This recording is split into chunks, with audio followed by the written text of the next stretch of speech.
से कारण हो सकते हैं। तो एक इवेंट है फैन का बंद होना, एक इवेंट हो गया। और फैन का बंद होना अगर एक इवेंट है तो उसके क्या क्या कारण हो सकते हैं, क्या क्या रीजन हो सकते हैं, वो उसके सैंपल स्पेस के एलिमेंट होंगे। जैसे फॉर एग्जांपल समझिए कि अगर लाइट फैन बंद हो गया तो हो सकता है लाइट ना हो सकता हो कहीं से वायर डिस्कनेक्ट हो, ये भी हो सकता है कि उसकी बेयरिंग खराब हो गई हो, या उसका बैंडिंग डैमेज हो गया होगा, या हो सकता है कि स्विच ही ऑफ हो। तो किस फैन बंद कर नहीं चल रही है उसके कितने भी रीजन हो सकते हैं, उन सभी रीजन का जो सेट होगा, उन सभी रीजन का जो कलेक्शन होगा, वो उसको हम कहेंगे सैंपल स्पेस।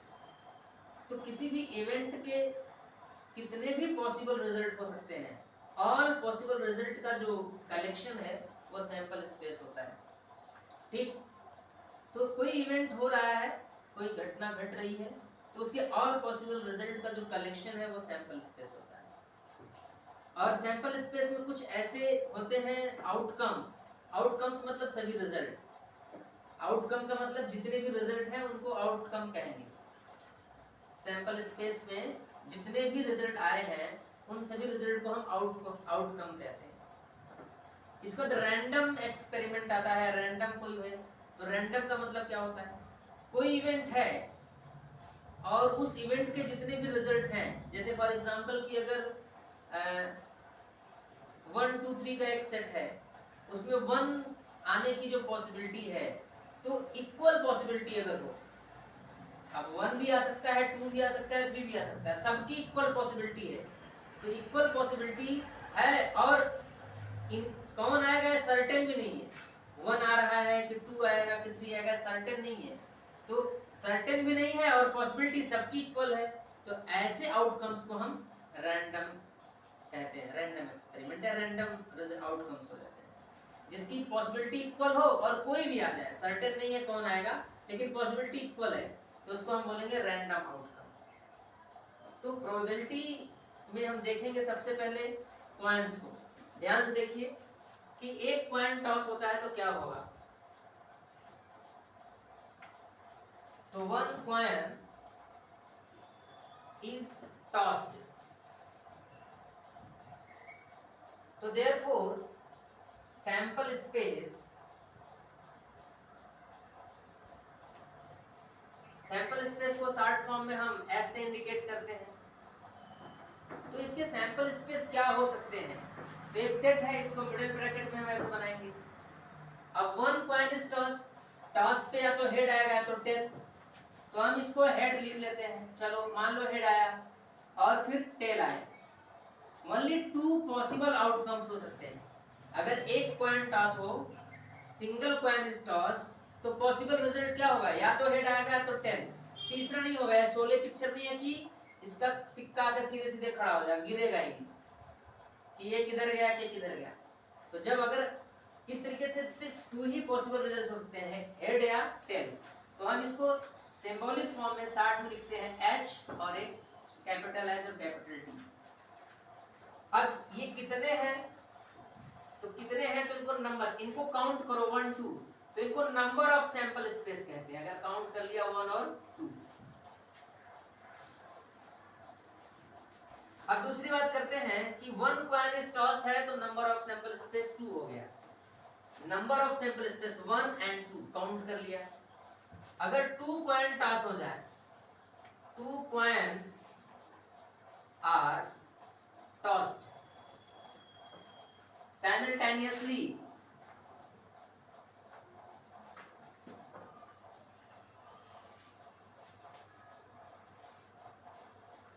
और किसी को दूसरे लैंग्वेज में लिखेंगे 1 कॉइन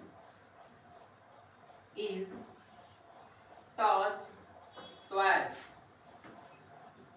ट्वाइस 2 बार टॉस किया जाए। एक ही सिक्के को 1 कॉइन इज टॉस्ड ट्वाइस, एक ही सिक्कों को 2 बार हम अगर उसको उछालें या 2 सिक्का एक साथ उछाल दें, तो एक सिक्का को 2 बार उछाल रहे हो या 2 सिक्का एक साथ उछाल रहे हो, दोनों का मीनिंग एक ही है।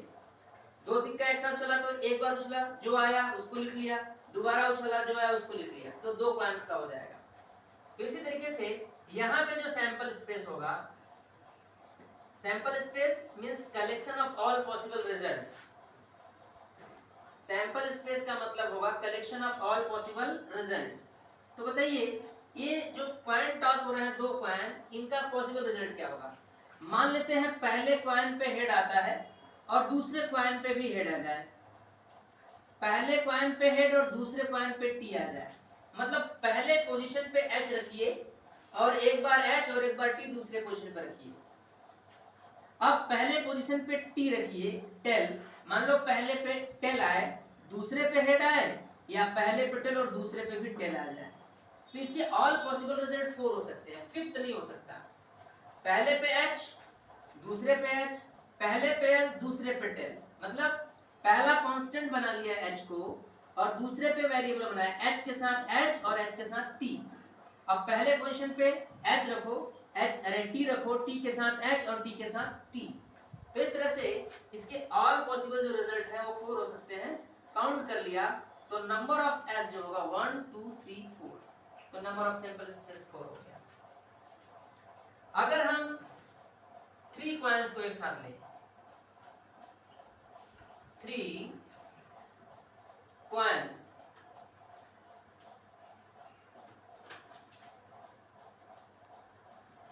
three coins are tossed simultaneously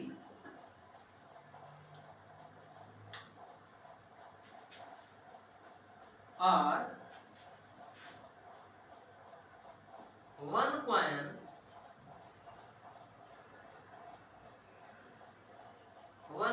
is tossed, one coin is tossed thrice, 3 bar, one coin is tossed thrice, एक ही मतलब है। तो therefore यहाँ पे सैंपल स्पेस क्या होगा?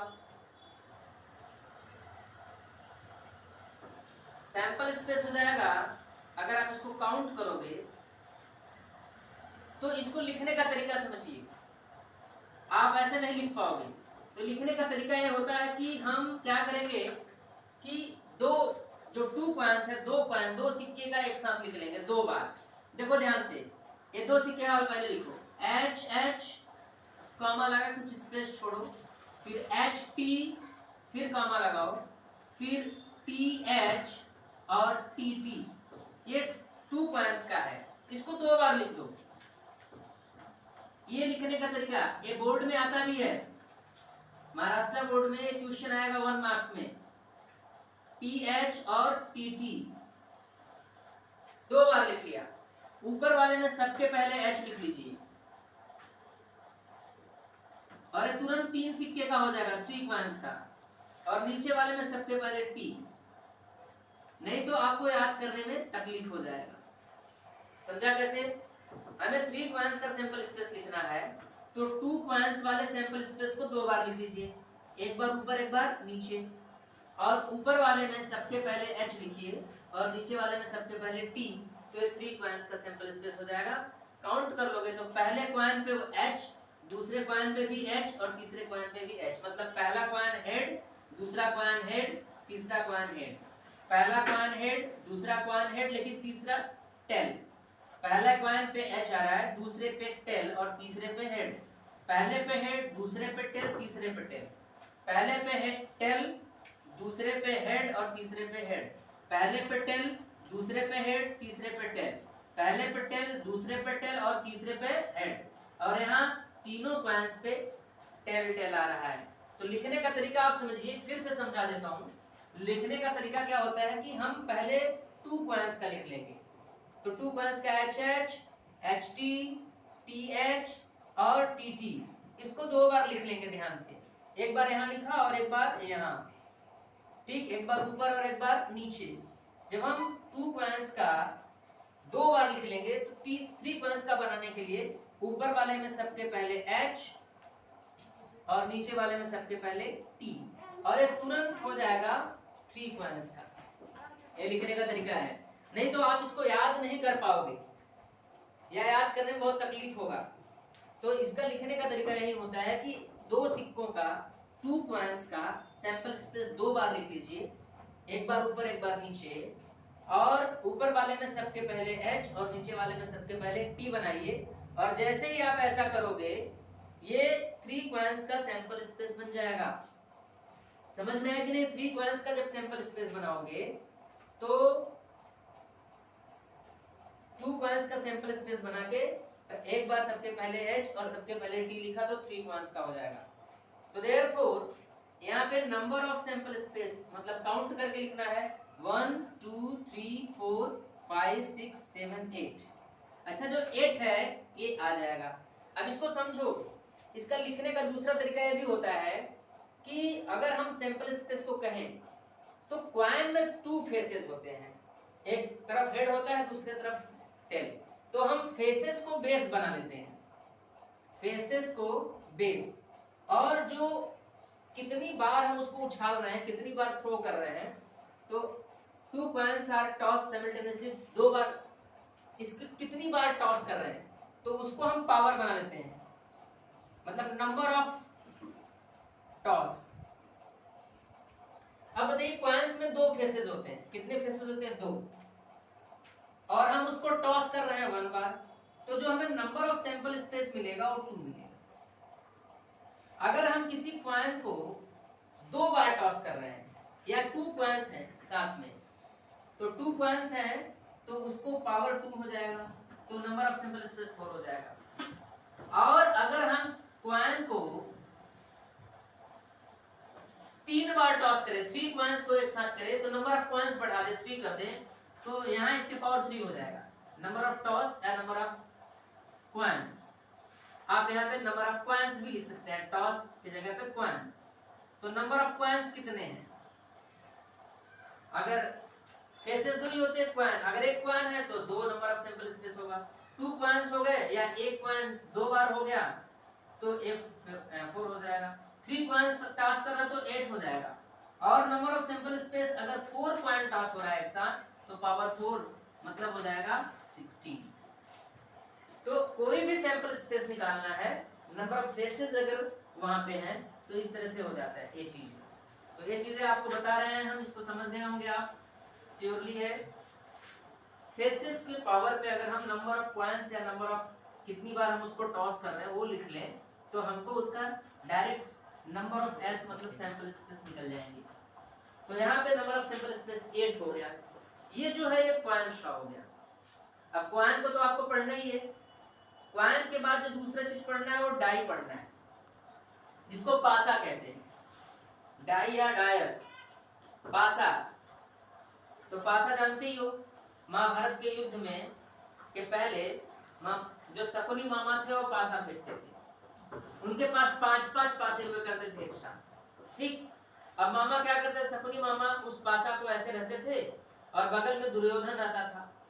तो दुर्योधन कहता था, शकुनी मामा कहते थे दुर्योधन से कि भांजे, तो शकुनी मामा कहते थे क्या फेंकूं, तो भांजा कहता था 1 2 3 4 5। तो मामा इतने एक्सपर्ट थे कि पासों को फेंकते थे तो सच में 1 2 3 4 5 आता था। सोचो कितना एक्सपर्ट थे वो। और अगर भांजा कहता था कि 1 1 1 1, तो ऐसा फेंकते थे कि 1 1 1 आता था। अब सोचो इतना बड़ा एक्सपर्ट थे, उंगलियों का कमाल था। उस पासे को हम पढ़ने जा रहे हैं। अच्छा, पासा जिसको हम कहते हैं डाई या प्लूरल है डायस, मालूम है कि नहीं? तो उसका प्लूरल डाई और पाशा हम उसको पढ़ेंगे यहाँ पे। तो जो डाई होता है, आप लूडो खेलते हो वहां पे भी आपको दिखाई देगा कि कुछ इस तरह का इसका स्ट्रक्चर होता है। ये पूरा एकदम क्यूब जैसा होता है और इस तरह का, और इसके 6 नंबर ऑफ फेसेस होते हैं। कितने फेस होते हैं? 6। ऊपर नीचे इधर इधर पीछे और आगे 6 फेसेस होते हैं, 6 फेसेस। और हर फेस पे खास पॉइंट करके डॉट दिखा रहता है। जैसे ऊपर वाला फेस है, मान लीजिए ये वाला फेस है, तो इस वाले फेस पे ऐसा लिखा है, मतलब ये 1 है। इसके बगल वाला जो फेस है, अगर आप उसको देखो तो इसके बगल वाला फेस जो इस तरह से बना हुआ है, और यहाँ पे मान लो अगर 2 है, ऐसा मान लो, तो ये 2 है। इधर वाला जो फेस है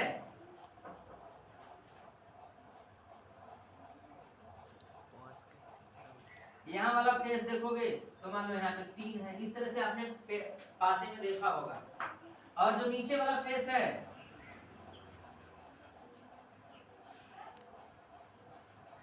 अगर इस पे देखो, मान लो अगर 4 बना है तो 1 2 3 4 इस तरह से बना होगा।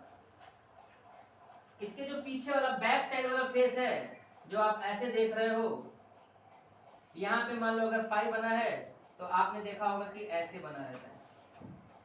और सामने वाला जो फेस है उस पे ऐसे बना होता है। तो इस तरह से हम इसको 1 मानते हैं, ये 2, ये 3, ये 4, ये 5 और ये 6। इस तरह का पासा होता है और उसको हम फेंकते हैं लूडो में खेलते हुए, तो डाई हो गया है। अब इसमें क्या सिनेरियो रहता है, इसको पढ़ते हैं, इसमें क्या कंडीशंस है।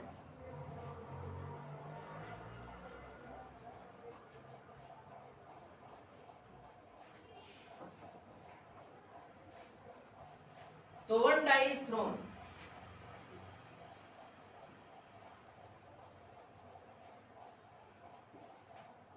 One die is thrown. अगर एक पासा फेंका जाए तो क्या होगा? तो therefore sample space. Sample space क्या है? Collection of all possible outcome, all possible result. जितना भी आ सकता है, तो क्या आ सकता है? आपने डाई फेंका, हो सकता है 1 आ जाए, 2 आ सकता है, 3 आ सकता है, 4 आ सकता है, 5 आ सकता है, 6 आ सकता है, 7 नहीं आ सकता। तो जो नंबर ऑफ सैंपल स्पेस है वो हो जाएगा 6। अब इसको भी चेक कर सकते हो। फेसेस मतलब मैंने बताया था, फेसेस की पावर नंबर ऑफ आ जाएगा। फेसेस, अब जो डाई होता है उसमें 6 फेसेस होते हैं, और कितना आप उछाल रहे हो, एक पासा फेंक रहे हो तो पावर 1 मतलब 6 हो जाएगा। अगर आप 2 पासा एक साथ फेंको तो फेसेस कितने हो गए? 6, और पासा कितना है? 2 डाई, तो 36 हो जाएगा। अगर आप पासा एक उछाल रहे, पास फेसेस 6 हो गए, पासा 3 एक साथ फेंक दो तो इसके पावर 3 हो जाएगा, ये 216 देगा। तो नंबर ऑफ सैंपल स्पेस निकालने का बड़ा आसान तरीका है इस तरीके से। तो देखिए इसका नंबर ऑफ सैंपल स्पेस 6 हो गया। अब आगे वाला देखते हैं। हम ले लेते हैं कि 2 डायस, डाई सिंगुलर है और डायस प्लूरल है। 2 डाइस इज थ्रोन, और 1 die is thrown twice. एक पासा 2 बार फेंक दिया जाए या 2 पासा एक साथ फेंक दिया जाए, दोनों का मीनिंग एक ही है। तो देयरफॉर सैंपल स्पेस क्या होगा? अब ये लिखने का तरीका देखिए। तो यहां पे जो सैंपल स्पेस होगा उसको कैसे लिखेंगे? 2 पासा एक साथ फेंक रहे हैं। चलिए मान लीजिए कि पहले पासे पे 1 है और दूसरे पासे पे भी 1 है, मतलब पहले डाई पे 1, दूसरे डाई पे 2, मतलब हम पहले डाई पे 1 ही बार बार ला रहे हैं। 1 को रखते हैं और बाकी को वेरिएबल बनाते हैं। पहले डाई पे 1, दूसरे पे 1, पहले पे 1, दूसरे पे 2, पहले पे 1 आए, दूसरे पे 3 आए, पहले पे 1 और दूसरे पे 4, पहले पे 1 और दूसरे पे 5, और पहले पे 1 और दूसरे पे 6 आ जाए। पहले पे 1 और दूसरे पे 7 नहीं आ सकता है, ये पॉसिबिलिटी नहीं हो सकती। अब चेंज करते हैं, पहले पासे पे 2 आए और दूसरे पे 1, पहले पे 2, दूसरे पे 2, पहले पे 2, दूसरे पे 3, पहले पे 2, दूसरे पे 4 आए, पहले पे 2 और दूसरे पे 5 आए, और पहले पे 2 और दूसरे पे 6, 7 नहीं आ सकता। अब पहले पे 3 आ जाए और दूसरे पे 1, पहले पे 3, दूसरे पे 2, पहले पे 3, दूसरे पे 3, पहले पे 3, दूसरे पे 4, पहले पे 3, दूसरे पे 5, और पहले पे 3 और दूसरे पे 6। फिर पहले पे 4 दूसरे पे 1, पहले पे 4 दूसरे पे 2, पहले पे 4 दूसरे पे 3, पहले पे 4 और दूसरे पे 4, पहले पे 4 दूसरे पे 5, पहले पे 4 और दूसरे पे 6। इस तरह का 5 के साथ पहले पे 5 और दूसरे पे 1, पहले पे 5 और दूसरे पे 2, पहले पे 5 और दूसरे पे 3, पहले पे 5 और दूसरे पे 4, पहले पे 5 और दूसरे पे 5 और पहले पे 5 और दूसरे पे 6। अब अंतिम पहले पे 6 करिए और वेरिएबल बनाए 6 और 1, 6 2, 6 के साथ 3, मतलब पहले पे 6 और दूसरे पे 4 और पहले पे 6 और दूसरे पे 5 और पहले पे 6 और दूसरे पे भी 6 आ जाए। अब 6 मतलब हमने पहले पोजीशन पे 1 रखा और उसके साथ 1 2 3 4 लिए, पहले पासे पे 2 कांस्टेंट किया और बाकी को वेरिएबल 1 2 3 4 5 किया। इस तरीके से हम नंबर ऑफ सैंपल स्पेस लिख सकते हैं। तो नंबर ऑफ सैंपल स्पेस को काउंट करोगे तो 36 है। मैंने बताया था कि ये 6 फेसेस होते हैं और 2 डाइज है, तो इसका पावर 2 कर दीजिए, मतलब वही हो। तो आप समझ रहे हैं, ये होता है ये पहला 1 अगर थ्रोन है और अगर 2 थ्रोन है तो इस तरीके का आपको सैंपल स्पेस मिलता है। ठीक है।